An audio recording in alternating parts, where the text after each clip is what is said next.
When it comes to chicken salad, there are differing opinions as to which is best, sweet, savory, or somewhere in between.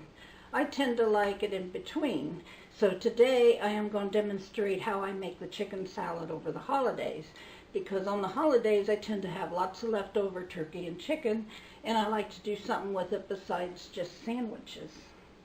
So I call this mix and match chicken salad because every time I make it, it's a little different. And there's so many different options for making chicken salad to taste the way you like it. Today I'm going to use pecans, onions, dried cranberries, celery, a little bit of apple, and salt and pepper. I use Himalayan salt, but you can use any kind of salt you want, or you can leave it out. I don't add much because it seems like leftover chicken, if you've used it in a recipe before, such as roast chicken, or like you have leftover turkey, which works just as well, it may already have some salt in it.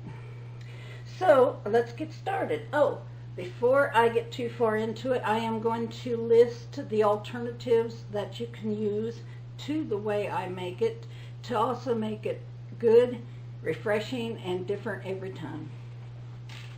So, as you see, I added my dressing already. This is a half cup of dressing. Because I have approximately 2 cups left over chicken, that seems to make about the right amount. I used a tablespoon of sour cream and put that in a measuring cup, or a half measuring cup, and finished up the measuring full with mayonnaise. I did not add any sugar or anything to it. Mayonnaise sometimes has sugar added to it, regretfully. But the good thing about this is if you mix it and find it's too dry, you can always add more mayonnaise or sour cream. And there are some other things you can add into the dressing, such as mustard powder, taco seasoning. It depends on the type of chicken salad you're making. For what I'm making today, a little bit of sour cream and mayonnaise is the perfect combination. Okay, you don't have to mix that all the way through, just well enough that everything gets a little bit of mayonnaise. Okay, now how much of each thing will depend on how much of the chicken you have. I like a good bit of celery, so this is 1 rib. The apple chunks, when you cut apple, you want to dribble a little bit of lemon juice on, because as you can see, it kind of turns brown, and that's even with a little lemon juice. And I'm not going to use a whole lot of that because I don't want it to be overly sweet. So it's at about 2 tablespoons. The same goes with the dried cranberries. I'm not going to use all these.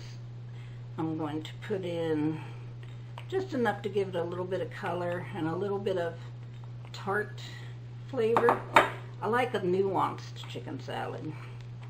Alright, onion. Now normally I like a lot of onion, but when I use fruit I tend to use just a little bit less than what I normally use. So that looks about right. And as usual, an onion shot off. It wouldn't be a perfect day if I didn't make a mess. And as for the nuts, now today I'm using pecans. You can use walnuts, you can use macadamia nuts. Be sure to chop them up though, or you're only going to get a few bites that actually have them in there. And your favorite seasoning. And today I'm using salt and pepper, but if you use something like taco seasoning, you will want to use add-ins such as black olives and well, just anything that you think would go good with taco seasoning. I usually only change it up by adding mustard powder specifically. Mustard out of the bottle has vinegar in it, and sometimes that makes it just a little too sour. But if you like it a little more sour, go right ahead.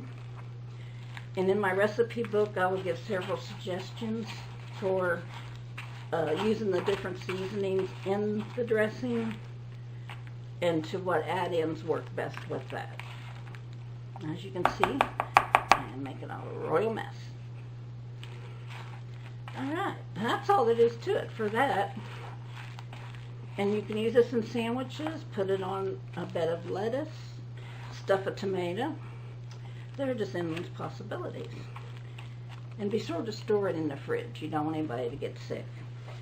Alright, and like I say, at the end of this video I will try to post some alternative add-ins with their seasonings. It will also be in my cookbook.